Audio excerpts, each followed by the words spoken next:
말씀을 찾으신 분들은 자리에서 일어나셔서 우리 함께 본문 말씀을 읽도록 하겠습니다. 그냥 5장 1절에서 14절까지의 말씀입니다.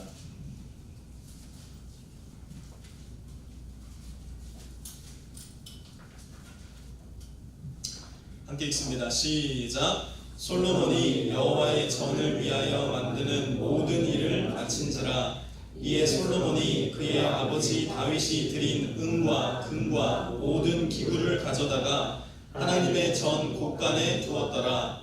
이에 솔로몬이 여호와의 언약궤를 다윗성 곧 시온에서부터 메어 올리고자 하여 이스라엘 장로들과 모든 지파의 우두머리 곧 이스라엘 자손의 족장들을 다 예루살렘으로 소집하니 일곱째 달 절기에 이스라엘 모든 사람이 다 왕에게로 모이고 이스라엘 장로들이 이름에 레위 사람들이 궤를 내니라. 궤와 회막과 장막 안에 모든 거룩한 기구를 메고 올라가되 레위 제사장들이 그것들을 메고 올라가매 솔로몬 왕과 그 앞에 모인 모든 이스라엘 회중이 궤 앞에서 양과 소로 제사를 드렸으니 그 수가 많아 기록할 수도 없고 셀 수도 없었더라. 제사장들이 여호와의 언약궤를 그 처소로 메어 드렸으니 곧 본전 지성소 그룹들의 날개 아래라. 그룹들이 궤 처소 위에서 날개를 펴서 궤와 그 채를 덮었는데 그 채가 길어서 궤에서 나오므로 그 끝이 본전 앞에서 보이나 밖에서는 보이지 아니하며 그 궤가 오늘까지 그곳에 있으며 궤 안에는 두 돌판 외에 아무것도 없으니 이것은 이스라엘 자손이 애굽에서 나온 후 여호와께서 그들과 언약을 세우실 때에 모세가 호렙에서 그 안에 넣은 것이더라. 이때에는 제사장들이 그 반열대로 하지 아니하고 스스로 정결하게 하고 성소에 있다가 나오매 노래하는 레위 사람 아삭과 헤만과 여두둔과 그의 아들들과 형제들이 다 세마포를 입고 제단 동쪽에 서서 재금과 비파와 수금을 잡고 또 나팔 부는 제사장 120명이 함께 서 있다가 나팔 부는 자와 노래하는 자들이 일제히 소리를 내어 여호와를 찬송하며 감사하는데 나팔 불고 재금치고 모든 악기를 울리며 소리를 높여 여호와를 찬송하여 이르되 선하시도다 그의 자비하심이 영원히 있도다 하매 그때에 여호와의 전에 구름이 가득한지라. 제사장들이 그 구름으로 말미암아 능히 서서 섬기지 못하였으니 이는 여호와의 영광이 하나님의 전에 가득함이었더라. 아멘. 이 자리에 앉아주시고요.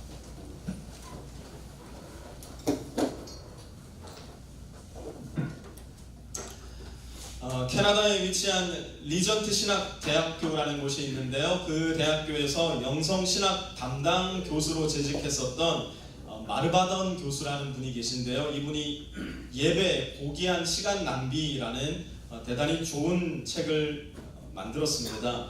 그의 저서에서 오늘날 우리가 드리는 예배를 이렇게 표현해서 이야기했는데요. 한번 들어보시기 바랍니다. 우리 시대의 가장 큰 문제는 우리가 우주의 주인에게 지나치게 무관심하다는 것이다. 우리가 하나님의 광휘, God's splendor, 하나님의 광의에 더 깊이 잠긴다면 틀림없이 경의와 사랑과 찬양에 빠지게 될 것이다. 하나님을 이렇게 진지하게 대하는 것은 우리 문화와는 전혀 맞지 않는다. 우리는 하나님을 예배하는 것을 개인적인 기호와 시간, 편의와 위안의 문제로 바꾸려는 시대와 문화 속에 살고 있다. 따라서 주일 아침 예배를 드릴 때 가능한 한 하나님을 더 깊이 만나고 체험해야 한다. 그래야만 사회적 나태와 몽유병에서 깨어나 정신을 차리고 하나님의 광의를 바라보며 경배와 섬김과 희생으로 반응할 수 있기 때문이다. 어떻게 들으셨는지는 잘 모르겠지만 우리는 우주의 주인 되신 하나님께 얼마나 진지한 자세로 예배를 드리고 있는지 우리 자신을 더욱더 자주 그리고 자세히 살펴 물어보아야 합니다. 또 우리는 예배를 드릴 때에 예배를 통해서 하나님을 충분히 경험하지 못하고 충분히 알지 못할 때, 또 예배를 드리기 전이나 예배를 드리고 나서 내 삶과 마음과 생각에 변화가 없을 때에 왜 나에게는 예배를 드렸음에도 불구하고 이러한 변화가 없는가? 거룩한 불만족스러움을 가지고 우리 자신이 드리는 예배를 자세히 돌아보아야 합니다. 뿐만 아니라 우리가 지역교회 공동체 안에 속해 있다면 어째서 우리가 드리는 이 예배를 통해서 우리는 변화되지 않으며 또 어째서 우리 교회의 예배를 통해서 이 지역사회가 변화되지 않고 또 어째서 우리가 드리는 예배를 통해서 내가 속해 있는 가정과 내가 속해 있는 직장과 학교가 변하지 않는가? 우리는 자세히 묻고 기도하고 변화가 필요한 부분에 대해서는 변화를 이루어내기 위해서 계획하고 노력해야만 합니다.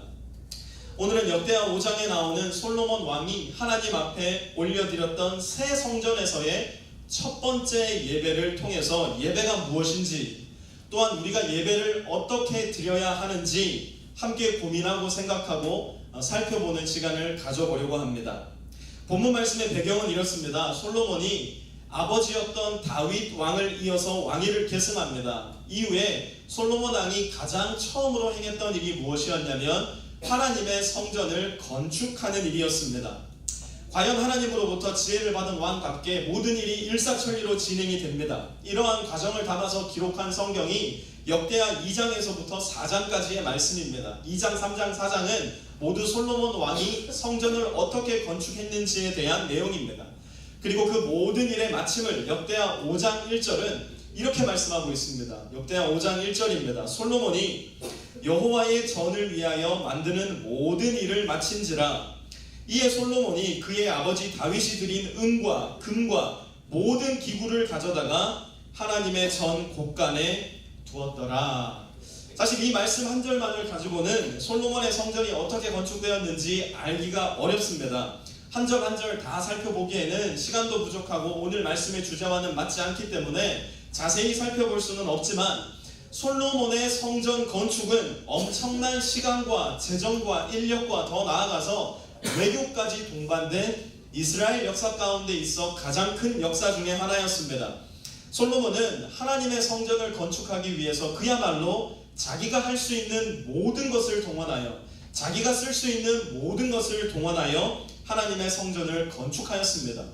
그리고 건축이 완공되자마자 그가 했던 일이 무엇이었는가? 예배였습니다. 성전이 끝나자마자 솔로몬 왕은 예배를 드렸습니다. 그런데 솔로몬 왕이 드렸던 예배를 오늘 본문 가운데서 가만히 살펴보면 우리가 드리는 예배와는 조금 달라 보입니다. 5장 2절 말씀 함께 보십니다. 이에 솔로몬이 여호와의 언약궤를 다윗 성 곧 시온에서부터 메어 올리고자 하여. 예배를 시작하기에 앞서서 솔로몬이 선행했어야 됐던 것이 있었는데 그것이 무엇이냐? 여호와의 언약궤를 아버지가 만들어 놓았던 다윗의 장막으로부터 옮겨서 하나님의 성전인 솔로몬의 성전 안으로 옮기는 일이었습니다. 그때까지만 해도 여호와의 언약궤는 그의 아버지가 만들어 놓았던 임시 천막 다윗의 장막에 자리하고 있었습니다. 솔로몬의 아버지였던 다윗도 이것이 늘 마음에 걸렸습니다. 하나님의 언약궤가 이렇게 임시 천막이 있어도 되는가? 장막이 있어도 되는가? 하나님 앞에 하나님의 성전을 건축하게 해주십시오 기도했지만 하나님은 반대하셨습니다. 그렇기 때문에 다윗은 자기가 죽기 전에 아들 솔로몬이 하나님의 성전을 가장 아름답고 가장 거룩하게 완성할 수 있도록 많은 준비를 마쳐 놓은 상태였습니다. 이제 솔로몬이 드디어 성전의 건축을 마치자 아버지의 장막 안에 있었던 여호와의 언약궤를 하나님의 성전으로 옮기게 됩니다. 그런데 도대체 왜 언약궤를 하나님의 성전 안으로 예배를 드리기 전에 먼저 옮겨야 했을까? 예배를 시작하기에 앞서서 도대체 왜 언약궤가 하나님의 성전 안으로 들어왔어야 됐을까? 두 가지를 놓고 생각해 보면 이 부분에 대한 의문이 조금 해결이 되는데요. 먼저 성전의 위치를 생각해 보아야 되고요. 또 언약궤가 도대체 무엇인지를 우리가 먼저 생각을 해보아야 합니다. 성전은 모리아산이라고 불리우는 예루살렘에서도 가장 높은 곳에 위치한 곳에 지어졌습니다. 가장 높은 곳에 위치한 곳에 지어졌기 때문에 예루살렘에 사는 사람이라면 어디에서나 하나님의 성전을 바라볼 수 있었습니다. 어디에 살든지 간에 눈을 떠서 가장 높은 곳을 바라보면 그곳에는 하나님의 성전이 있었습니다. 그래서 예루살렘 사람들, 이스라엘 백성들은 여호와의 성전이 있는 곳을 바라보며 하나님 앞에 기도하고 간구하였습니다. 무슨 말이냐? 하나님의 성전이 있었던 바로 그곳이 이스라엘 백성들의 삶에 있어서는 중심이 되었다는 것입니다. 하나님의 성전이 곧 이스라엘 백성들의 삶의 중심이 되었던 겁니다. 두 번째로, 언약궤가 도대체 무엇이었길래 언약궤를 이스라엘 사람들의 중심인 성전으로 옮겨 놓아야 했을까? 5장 10절에 보니까 이렇게 기록이 되어 있는데요. 궤 안에는 두 돌판 외에 아무것도 없으니 이것은 이스라엘 자손이 애굽에서 나온 후 여호와께서 그들과 언약을 세우실 때에 모세가 호렙에서 그 안에 넣은 것이더라. 언약궤가 중요했던 이유는 언약궤 안에 들어있던 그 무엇 때문이었습니다. 언약궤는 단순히 이야기해서 하나의 상자에 지나지 않았습니다. 그러나 언약궤가 중요하게 되었던 이유는 언약궤 안에 무엇인가가 들어있었기 때문인데 5장 10절에 보니까 언약궤 안에는 두 돌판 외에 아무것도 없었다고 기록하고 있습니다. 그렇다면 그 두 돌판은 무엇인가? 출애굽기 20장에 기록되어 있는 것처럼 모세가 호렙산에서 하나님으로부터 받은 십계명, 하나님의 말씀이 궤 안에 들어와 있었습니다. 이스라엘 사람들의 삶의 중심이 된 성전 안으로 이스라엘 사람들의 생각과 삶의 중심이 되어야만 하는 하나님의 말씀이 들어가는 일이 오늘 본문에 기록되어 있는 것입니다.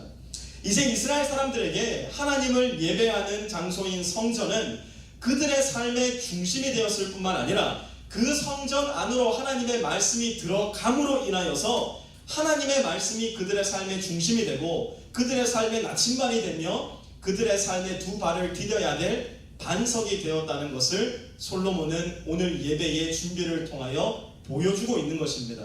솔로몬은 이 모든 것의 의미를 잘 알고 있었기 때문에 하나님 앞에 그 어떤 모습으로 예배를 드리기에 앞서 우리 삶의 중심이 되어야 할 하나님의 성전, 그리고 우리 삶의 중심이 되어야 할 하나님의 말씀을 그 안으로 모셔드림으로 인하여 이스라엘 민족들에게 가르치는 것입니다. 하나님이 우리의 삶의 중심이시며 하나님의 말씀이 우리의 삶의 중심이 되어야 한다. 다른 말로 하자면 하나님의 말씀이 우리의 삶의 중심이 되지 않는 한 우리의 예배는 준비되지 않았다는 이야기입니다.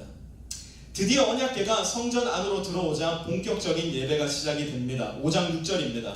솔로몬 왕과 그 앞에 모인 모든 이스라엘 회중이 궤 앞에서 양과 소로 제사를 드렸으니 그 수가 많아 기록할 수도 없고 셀 수도 없었더라. 먼저 예배를 드리기 위해서 누가 왔는지 보아야 되는데요. 다시 6절 말씀을 한번 보시면요. 솔로몬 왕과 그 앞에 모인 모든 이스라엘 회중이, 모든 이스라엘 회중이 하나님 앞에 예배드리기 위해서 모였습니다. 모든 이스라엘 회중이 하나의 목적을 가지고 함께 모였습니다. 그 하나의 목적은 바로 하나님께 예배드리기 위해서였습니다. 우리 프리스코 세미양 공동체도 하나님께 예배드릴 때 모두 다 함께 모여야 됩니다. 모두가 한 마음, 한 뜻, 한 목적을 가지고 모여야 됩니다. 우리가 가지고 있어야 될 한 마음, 한 뜻, 한 목적은 예배입니다. 하나님을 예배함이 우리가 함께 모여야 될 하나의 목적입니다. 다른 목적이 우선시 되어서는 안 됩니다. 프리스코 세미양 교회는 오후에 예배가 있어서 오전에 늘어지게 낮잠을 잘 수 있어서 그래서 프리스코 세미양 교회로 갑니다. 괜찮죠, 좋죠. 하지만 그런 편의상의 이유가 우리 교회로 모이는 이유가 되어서는 안 됩니다. 프리스코 세미양 교회 가면 젊은 부부가 많아서 교제권이 넓어질 수 있대요. 너무너무 좋고 너무너무 아름다운 이유이죠. 그러나 그것 또한 목적이 되어서는 안 됩니다. 프리스코 세미양 교회 가면 스타벅스 커피를 준대요. 맛있는 쿠키를 준대요. 당연히 이런 유치한 이유로 우리 교회를 오는 사람들은 없겠지만 이런 이유와 나의 기호 때문에 이 교회를 와서도 안 된다는 말입니다. 우리가 다 함께 공동체적으로 이곳에 모이는 유일한 한 가지 이유가 있다면, 유일한 한 가지 목적이 있다면 그것은 하나님께 예배하기 위함이라는 것을 우리는 기억해야 됩니다. 그것은 이 지역 안에서 살아계신 하나님께 우리가 함께 예배를 드리고 하나님께 예배드림으로 우리가 하나님과 같이 변화되어서 이 지역 안에 그리스도의 영향력을 미치는 공동체 되기 위해서. 그래서 예배가 없는 곳에 예배를 세우고 어느 한 선교사가 이야기했던 것처럼 그리스도가 없는 가슴마다 우리의 예배를 통하여 그리스도의 가슴을 심어주기 위해서. 그래서 우리가 이곳에 함께 모여 예배드리는 것이라는 것입니다. 하나님께 예배드림이 모두가 다 함께 모인 이유와 목적이었다면 이제는 예배를 드릴 때 무엇을 하였는지를 살펴보아야 합니다. 우리의 한 가지 목적, 하나님을 예배함입니다. 그런데 와서 무엇을 했는가? 5장 6절을 다시 한번 보도록 합니다. 솔로몬 왕과 그 앞에 모인 모든 이스라엘 회중이 궤 앞에서 양과 소로 제사를 드렸으니 그 수가 많아 기록할 수도 없고 셀 수도 없었더라. 모든 이스라엘 회중이 함께 모여서 이번에는 양과 소로 제사를 드리기 시작합니다. 양과 소를 잡아서 불태워 제사를 드리는 방식은 하나님께서 이스라엘 민족에게 가르쳐 주신 예배의 방법이었습니다. 이것은 몇 마리의 짐승을 잡아서 불태워 올려라, 단순히 이 의미가 아니라 짐승을 죽여 제사를 드리라고 한 핵심적인 이유에는 내가 지은 죄를 하나님 앞에 용서받기 위해서는 누군가는 죽어야 되는데, 누군가는 피를 흘리는 방식을 있어야 되는데 내가 직접 죽을 수는 없으니까 하나님께서는 하나님의 사랑과 자비로 동물을 죽임으로 인하여서 죄 사함을 받아라 라고 말씀해 주신 것입니다. 그리고 그렇게 나를 대신해서 죽은, 피 흘려서 죽은 그 짐승으로 인해서 나는 하나님 앞에 용서받고 하나님과의 관계가 회복될 수 있다라는 것이 이스라엘 민족들에게 하나님께서 주신 제사의 방법이었고 예배의 방법이었습니다. 그런데 지금 솔로몬과 이스라엘 온 회중이 함께 드리는 제사는 도를 지나쳐도 너무나 지나쳐버립니다. 그야말로 it's too much입니다. 이것은 죄사함을 받기 위해서도 아니고 하나님과의 관계의 회복을 위해서도 아닌 것으로 보입니다. 오늘 본문에 기록된 그 수가 많아 기록할 수도 없고 셀 수도 없었더라 라는 내용으로 미루어 보아서 그들은 그야말로 하나님 앞에 드리고 싶은 참을 수 없는 열정과 열심과 사랑으로 마치 우리 마음의 감사를 어떻게 표현할 수 있을까, 우리 마음의 이 찬양을 어떻게 표현할 수 있을까 고민하고 또 고민하다가 마침내 방법을 찾아내었다는 그런 방법처럼 제사를 드리기 시작하는데요. 본문에는 다시 한번 그 수가 많아 기록할 수도 없고 셀 수도 없었더라 라고 기록할 정도로 하나님 앞에 드렸던 것입니다. 사랑하는 프리스고 세미한 성도 여러분, 우리가 하나님을 예배할 때 우리는 반드시 하나님을 닮게 됩니다. 우리는 예배하는 대상을 닮게 되어 있습니다. 만약 우리가 돈을 예배한다면, 돈이 나의 하나님이라면 우리는 돈을 닮을 수밖에 없습니다. 무조건 더 가져야 합니다. 무조건 이겨야 됩니다. 무조건 다른 사람들 위에 올라가야 됩니다. 다른 것은 보이지 않습니다. 다른 사람들의 필요 상관없습니다. 나만 잘 살면 됩니다. 돈을 닮아가기 때문에 그렇습니다. 너무나 많은 사람들이 살아가는 이 시대의 모습이 이러한 이유는 너무나도 많은 사람이 돈을 하나님으로 숭배하고 예배하기 때문에 그렇습니다.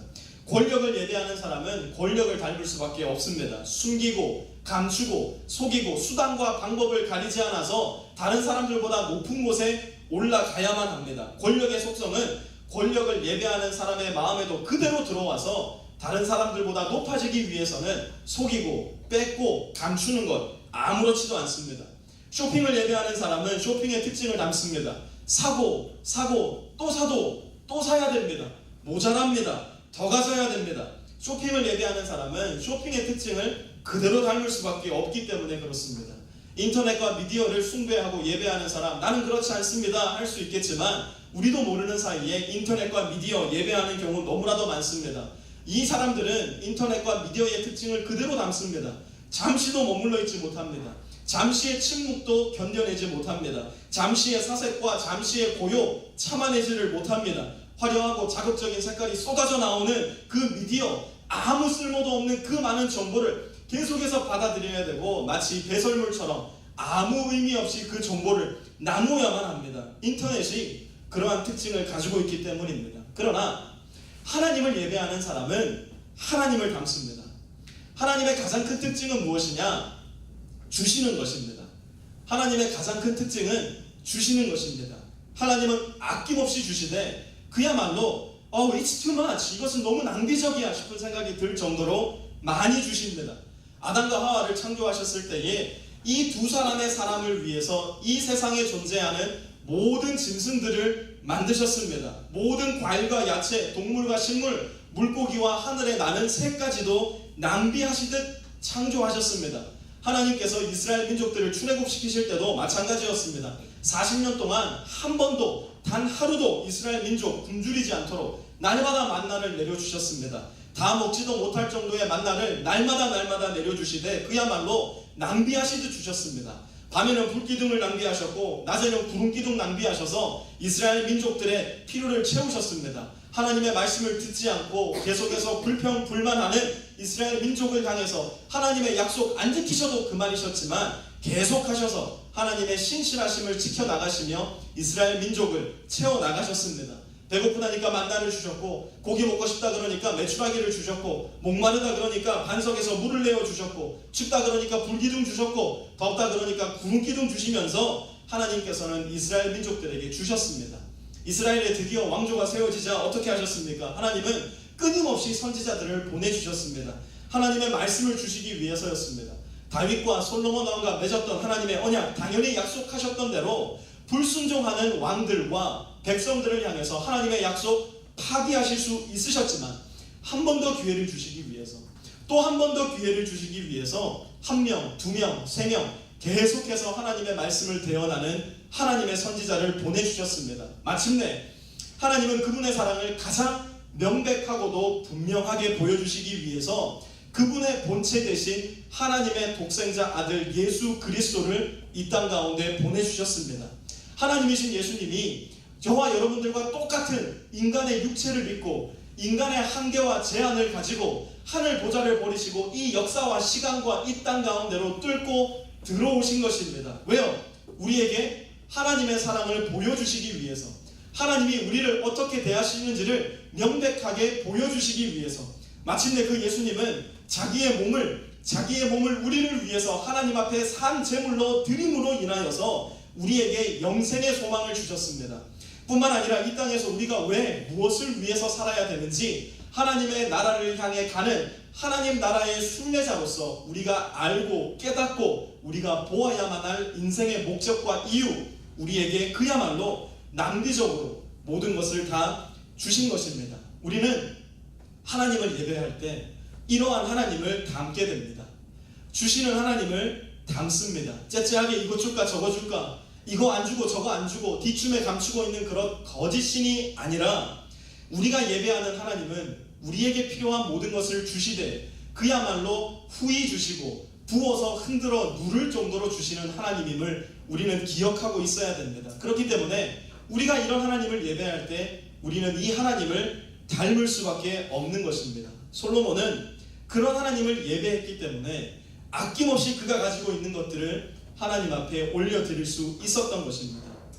양과 소가 외부적인 제물이었다면 이제는 이스라엘 백성들이 자기 자신을 어떻게 하나님 앞에 올려드렸는지를 살펴보아야 할 차례인데요. 12절 말씀은 이렇게 기록하고 있습니다. 노래하는 레위 사람 아삽과 헤만과 여두둔과 그의 아들들과 형제들이 다 세마포를 입고 제단 동쪽에 서서 재금과 비파와 수금을 잡고 또 나팔 부는 제사장 120명이 함께 서 있다가, 자 본문을 한번 잘 보세요. 노래하는 사람과 재금, 비파, 수금, 나팔 등 악기 연주하는 사람들이 대거 등장을 합니다. 그런데 그들이 무슨 노래를 했는가 가만히 들어보니까 이런 소리가 들려옵니다. 13절이요.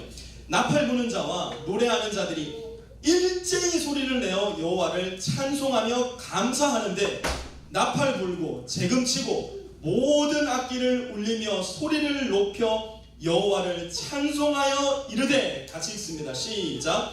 선하시도다 그의 자비하심이 영원히 있도다. 아멘. 잘 보세요 여러분. 악기를 부는 자들이 일제히 악기를 연주하기 시작합니다. 그리고 마침내 노래하는 자들이 소리를 내기 시작하는데 그 안에 들어있는 가사가 무엇인지가 중요합니다. 그 안에 들어있는 가사의 핵심은 찬송과 감사인데요. 그 내용을 자세히 한번 들여다보니까 이렇게 노래합니다. 선하시도다 그의 자비하심이 영원히 있도다. He is good and His love endures forever. 선하시도다 그의 자비하심이 영원히 있도다. 여러분, 어찌 보면 너무나도 간단하기 짝이 없는 이 가사의 찬송과 감사를 하나님 앞에 올려드리기 시작하는데요, 하나님은 선하신 분입니다. 하나님은 좋은 분이십니다. 하나님의 자비는 영원하십니다. 이 노래를 지금 하고 있는 거예요. 이게 뭐예요?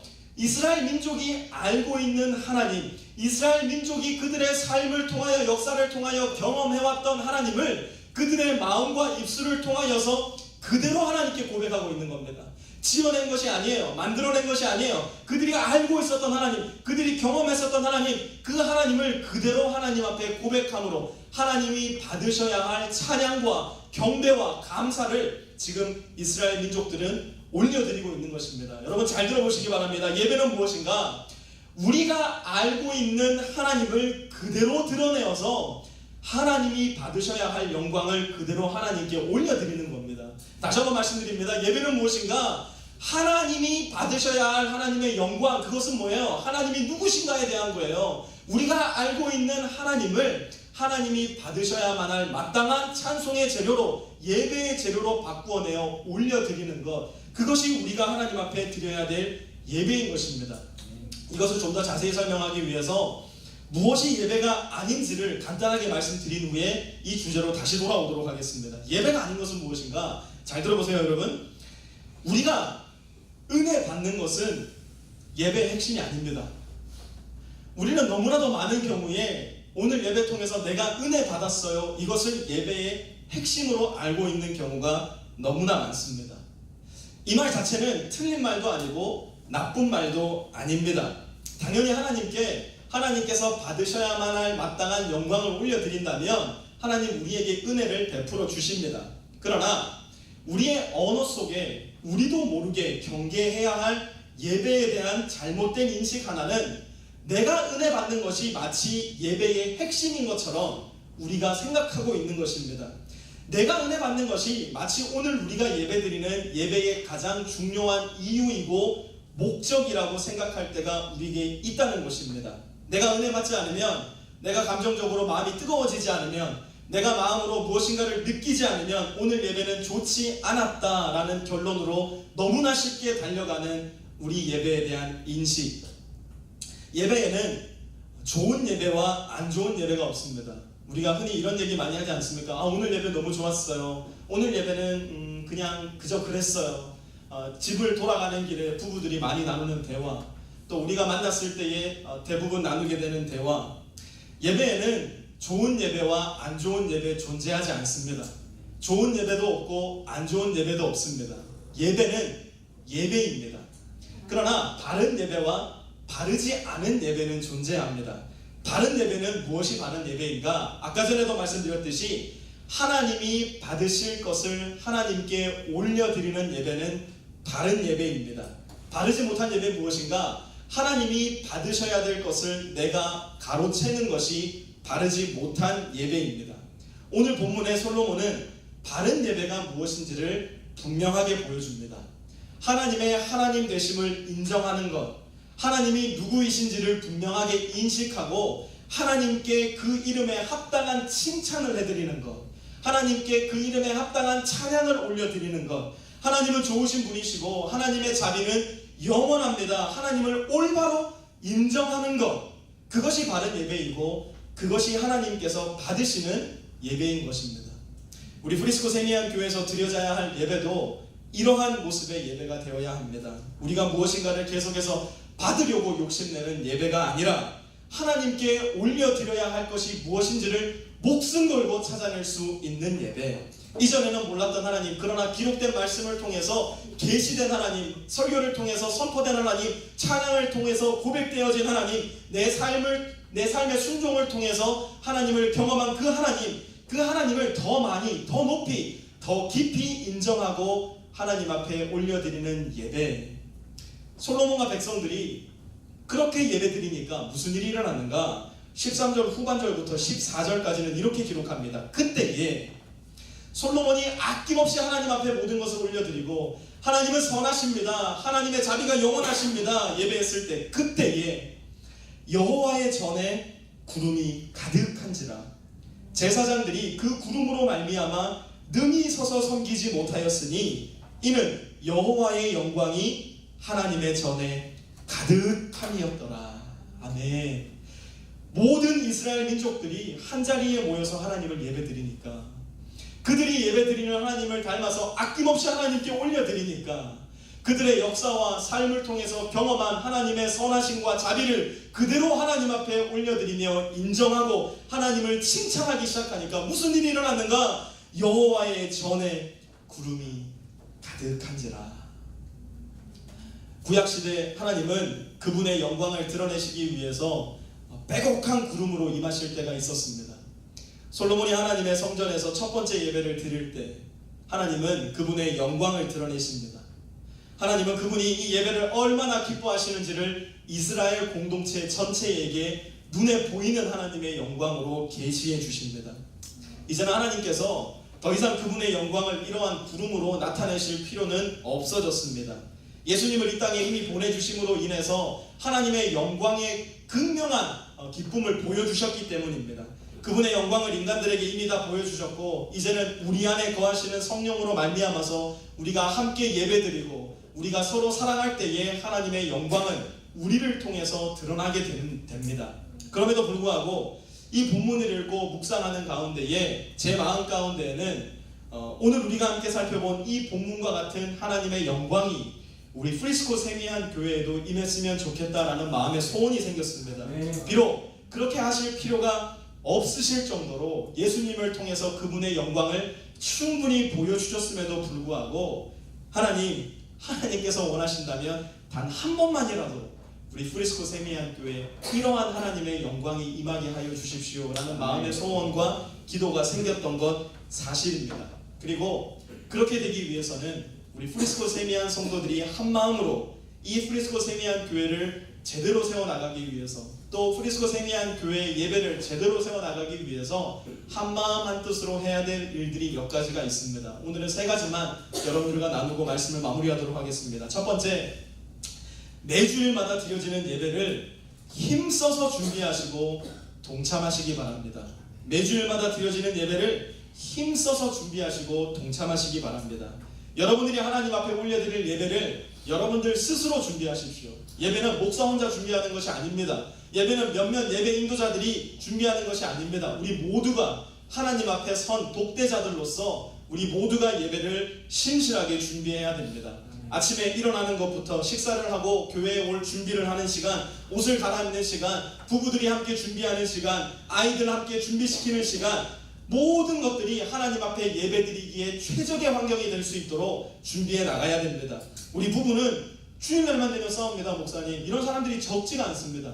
왜 평소에는 멀쩡하다가 주일날만 되면 싸울까요? 사단은 우리가 하나님 앞에 한 공동체로 모여 예배드리는 거 싫어합니다. 부부들의 마음을 갈라놓는 것이 예배를 방해하는 가장 좋은 전략이라는 것, 사단은 누구보다 잘 알고 있습니다. 그렇다면 우리는 그 전략 잘 파악하고 준비해야 됩니다.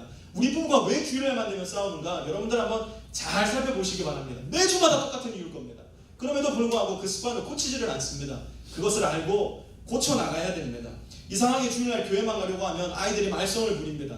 도대체 왜 주일날만 되면 아이들이 말썽을 부릴까? 그렇지 않습니다. 아이들은 원래 날마다 말썽을 부립니다.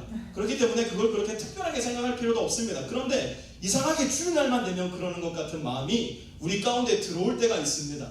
준비해야 됩니다. 전략을 짜서 아이들을 어떻게 준비시킬지 남편과 아내가 대화를 통해서 작전을 짜고 예배를 준비를 해야 됩니다. 교회를 올 때, 예배를 드리려고 할 때 마음 가운데 하나님을 기뻐하고 감사하고 하나님을 찬양하고 싶은 열망과 그 열정이 가득할 수 있도록 공예배인 이 시간의 예배 우리 스스로가 잘 준비해야 됩니다. 두 번째, 내가 왜 하나님을 예배해야 되는지 각자의 삶 가운데서 필사적으로 예배의 이유를 찾아내야 됩니다. 다 잘 들으시기 바랍니다. 내가 왜 하나님을 예배해야 되는가? 우리 각자의 삶을 통해서 필사적으로 그 이유를 찾아내야 됩니다. 여러분, 하나님은 속지 않으십니다. 우리는 서로를 속일 수 있어요. 뭔가 좀 그럴듯한 표정을 짓고 손도 들고 눈을 감고 하늘을 올려다보고 좀 그러면 저 사람 하나님께 잘 예배 드리고 있구나, 뭔가 좀 속일 수 있을지 모르지만 하나님은 속지 않으십니다. 우리가 이 자리에 무슨 마음으로 앉아 있는지, 무슨 동기로 앉아 있는지 때로는 나조차도 모를 때가 있어요. 그냥 우리 집사람이 가자고 해서 왔는데요. 그냥 왠지 가야 될 것 같아서 왔는데요. 저희 어머니가 어릴 때부터 그렇게 신앙교육을 시켜서 왔는데요. 여러 가지 이유가 있을 수 있겠죠. 그러나 여러분 한번 잘 들어보세요. 하나님이 받으시지 않는 예배를 드리기 위해서 그 자리에 앉아 있는 것처럼 처량하고 불쌍한 것은 없습니다. 하나님이 받으시지 않는 예배임에 틀림없는데 그 자리에 앉아서 받지도 않으시는 예배를 드리는 것만큼 불만족스럽고 불쾌한 예배는 존재하지 않습니다. 오늘날 우리가 더 안타까워해야 될 것은 무엇이냐? 하나님이 예배 받지 않으심이 명백함에도 불구하고 마음의 불만족이 느껴지지도 않는 것, 마음의 불쾌함이 느껴지지도 않는 것, 마음에 아무런 거리낌이 느껴지지도 않는 것, 하나님이 받으시지 않는 예배를 드리면서도 내 마음 가운데 아무런 불편함이 없는 것. 이 시대가 우리 마음 가운데 심어준 가벼운 예배에 대한 생각과 자세와 마음입니다. 그렇기 때문에 한 주간 동안 우리는 각자의 삶의 처소에서 살아가면서 그야말로 눈에 불을 켜고 내가 왜 하나님을 찬양해야 되는가, 그 이유를 찾아내야 됩니다. 내가 왜 하나님께 예배드려야 되는가, 하나님이 왜 예배받기에 합당하신 분이신가, 우리 각자의 삶을 통해서 필사적으로 그 이유를 찾아내야 됩니다. 하나님은 주일의 하나님이 아닙니다. 하나님은 주일의 하나님도 되시지만 월요일부터 토요일까지 우리 일상 가운데 함께하는 살아계신 하나님이시기도 합니다. 이것이 무슨 말인가? 여러분들이 월요일부터 금요일까지 학교를 가고 회사를 가고 출근하고 업무를 처리해 나갈 때 상사와 후배들에게 스트레스를 받을 때 하나님은 우리와 함께 계십니다. 우리가 아이들을 학교에 데려다주고 픽업하고 내려다주고 밥만 먹는 아이를 쫓아다니면서 밥을 먹일 때, 그리고 싱크대에 잔뜩 쌓여져 있는 그 설거지거리들을 볼 때에 빨래거리가 산더미처럼 쌓여져 있고 집은 청소하고 청소해도 깨끗해지지 않을 때에, 그때에도 하나님은 우리와 함께 계십니다. 그때에 우리에게 말씀하시는 하나님을 우리가 만나야 되고 우리에게 보여주시는 하나님의 임재를 우리는 경험해야 됩니다. 여러분, 우리가 왜 마가복음을 함께 읽고 있습니까? 지금 우리가 함께 마가복음을 읽어 나가고 있는데 마가복음을 함께 읽고 있는 이유가 무엇입니까? 마가복음을 통해서 마가복음에 등장하는 예수님의 말씀과 행동을 통해서 그분이 우리에게 전하시고자 하는 메시지가 무엇인지를 보기 위해서잖아요.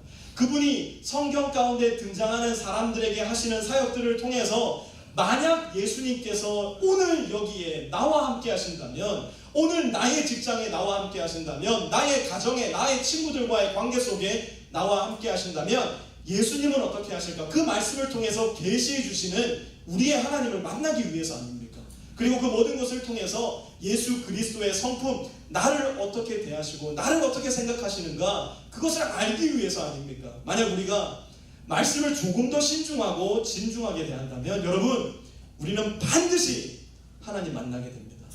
우리가 하나님의 말씀을 조금 더 깊이 있게 읽고 조금 더 시간을 떼어서 신중하고 진지하게 말씀을 대한다면 그 말씀 가운데서 살아계신 예수 그리스도를 우리가 발견하게 될 뿐만 아니라 살아계신 예수 그리스도가 나의 학교에, 가정에, 직장에 함께하는 그 모습을 우리는 반드시 발견하게 될 것입니다. 마지막으로 가정의 예배를 우리가 함께 세워나갈 겁니다. 솔로몬의 성전이 예루살렘 중심에 위치해서 이스라엘 백성들의 삶의 중심이 되었던 것처럼 우리 각자 가정은 우리 삶의 중심이 된 하나님께 예배드리는 성전이 되어야 됩니다. 부부와의 관계가, 부모와 자식들 간의 관계가 내 딸 중심이 아니라, 남편 중심이 아니라, 아내 중심이 아니라 하나님의 중심이 될 수 있도록 우리 가정의 질서를 다시 재편해야 됩니다. 그러나 가정에서의 예배 참 쉽지가 않습니다. 목사님, 저도 참 어렵습니다. 몇 번을 다른 방법을 동원해서 시도해 보았지만 번번이 실패할 때가 더 많았습니다. 계속하기 어려웠던 것이 가정 예배였습니다. 그러나 어렵다고 해서 포기해서는 안 됩니다. 계속해서 도전하고 부부와 아내, 남편과 아내가 격려하고 그렇게 하면서 가정 예배 가운데 일어난 일들을 우리 성도들 간에 함께 나누면서 가정의 예배를 힘써 세워나가 우리 가정이 하나님이 중심된 아름다운 성전 될 수 있도록 우리 가정을 그렇게 꾸며나가야 됩니다. 우리 프리스코 세미한 교회의 전 가정은 금요일 밤마다 하나님 앞에 가정 예배를 올려드리려고 합니다. 제가 매주마다 여러분에게 가정 예배 안내문을 보내드릴 겁니다. 남편들, 아버지들 막중한 책임감을 가지고 여러분들의 가정을 하나님의 성전으로 세워나가셔야 되는데요. 왜냐하면 남편들, 아버지들은 하나님께서 가정 가운데 세워주신 리더들이기 때문에 그렇습니다. 문제는 익숙하지 않고 참 불편하다는 겁니다. 처음 해보려면 참 쉽지가 않습니다. 어려울 겁니다. 그런 분들이 계시다면 제가 핑계대지 못하도록 남편들이 해야 될 모든 설교문까지 제가 다 써서 보내드릴 겁니다. 핑계하면 안 됩니다. 목사님, 우리는 다 끝났더니 5분밖에 안 걸리던데요. It's okay. 처음 어색하고 어렵기 때문에 충분히 그럴 수 있습니다. 그러나 제가 어떻게 이야기하고 어떻게 기도해야 되고 어떻게 말씀을 전해야 되는지까지도 세세하게 다 적어드릴 겁니다. 그대로 읽으셔도 되고 설교문도 그대로 읽으셔도 괜찮습니다. 그렇게라도 가정의 예배를 세워나가야 되기 때문에 그렇습니다. 만약 어떤 주에는 금요일이 어렵다면, 그리고 우리 가정은 금요일이 어려운 가정이라면 다른 요일 선택하셔도 괜찮습니다. 가정에서 예배를 드림으로 인하여서 하나님을 가정의 주인으로 모셔오시기 바랍니다.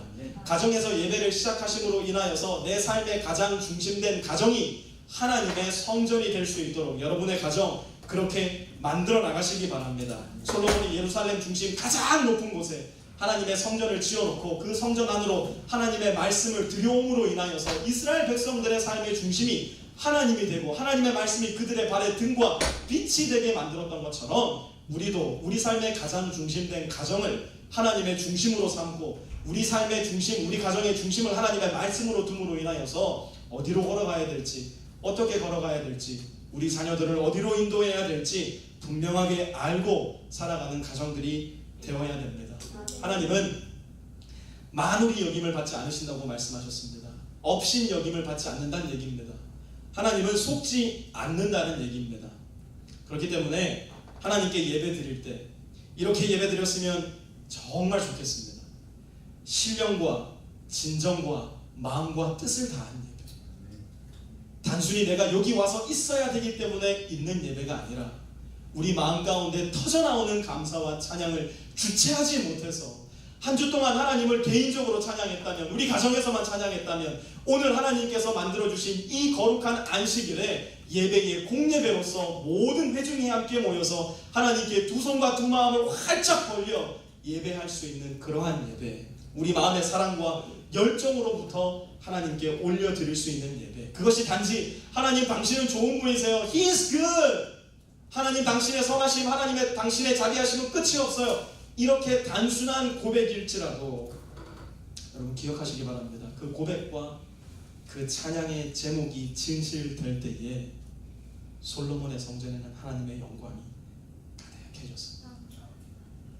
얼마나 멋진 종교적인 용어를 쓰느냐, 얼마나 성경을 많이 알고 있느냐, 내가 얼마나 신앙생활을 오래 했느냐, 그것이 중요한 것이 아니라 내가 안 하나님, 내가 경험한 하나님, 내가 고백하고자 하는 하나님, 내 마음 가운데 참을 수 없이 터져나오는 하나님을 향한 찬양과 감사, 그 단순한 제목과 이유로 하나님을 높여드릴 때에 우리의 삶 가운데에, 우리의 가정 가운데에, 또한 우리의 직장 가운데, 우리의 교회 가운데에 하나님의 영광이 가득해지실 줄을 믿습니다. 우리 함께 기도하시겠습니다. 우리 하나님 기도할 때는 세 가지 기도 제목을 놓고 함께 기도했으면 좋겠는데요. 하나님, 우리 프리스코 세미한 교회가 하나님 앞에 예배를 올려드릴 때마다 신령과 진정을 다한 예배 드릴 수 있게 우리 마음을 주장해 주십시오. 기도해 주시고요. 우리의 일상의 삶을 통해서 하나님과의 끊임없는 교제가 있게 하여 주시고 그 교제를 통하여 하나님을 발견하고 경험하여 그 하나님을 높여드릴 수 있게 도와주십시오. 마지막으로 기도하실 때 우리 가정의 예배가 올바르게 세워져서 나의 삶의 중심, 우리 가정의 중심이 하나님 되시는 우리 가정 되게 해주십시오. 이 시간 함께 기도하도록 하겠습니다. 하나님께 기도합니다. 우리 프리스코 세미한 교회 하나님 앞에 예배를 올려드릴 때마다 하나님, 우리 마음의 신령과 진정을 다한 예배로 주님 앞에 올려드리게 하여 주옵소서.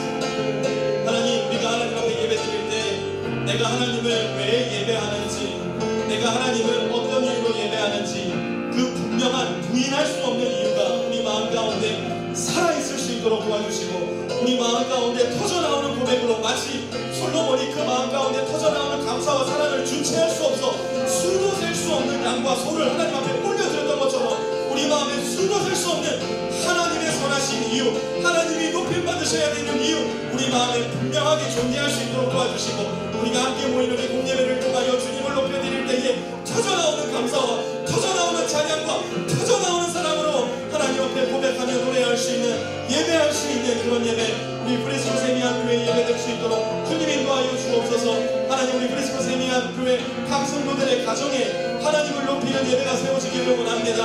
하나님께 예배드림으로 인하여서 하나님을 우리 가정의 중심으로 모시고, 하나님은 우리 가정의 주인이십니다. 하나님만이 우리 가정의 인도자 되십니다. 고백하기를 원합니다. 우리 남자들, 우리 남편들, 우리 아버지들에게 힘과 용기를 허락하여 주시옵소서. 어색하기 때문에 못한다는 핑계를 버리게 하여 주시옵소서. 하나님께서 가정의 리더로 세우신 우리 남자들이 대장부처럼 든든하게 일어서서 이 가정 가운데에 신범에 들어오는 이 시대의 생각과 거짓과 음란함과 이 세대가 주는 정욕과 이 세대가 주는 모든 그런 것들을 우리 남자들이 대장부처럼 든든히 딛고 일어서 우리 가정을 주의 말씀으로 지키며 우리 가정을 주의 사랑으로 지키고 우리 가정을 하나님이 받으신 만한 아름다운 가정으로 올려드리기에 부족함이 없는 예배자들로 설 수 있도록 주님 인도하여 주시고 역사하여 주옵소서. 하나님,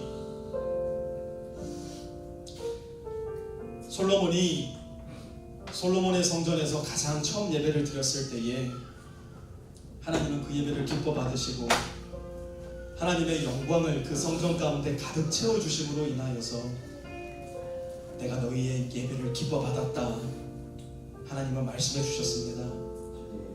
하나님, 오늘 우리가 이곳에서 함께 예배를 드리고 또 앞으로 이곳에서 함께 하나님 앞에 예배를 올려드릴 때마다 하나님 주의 영광만 이곳에 가득하기를 원합니다.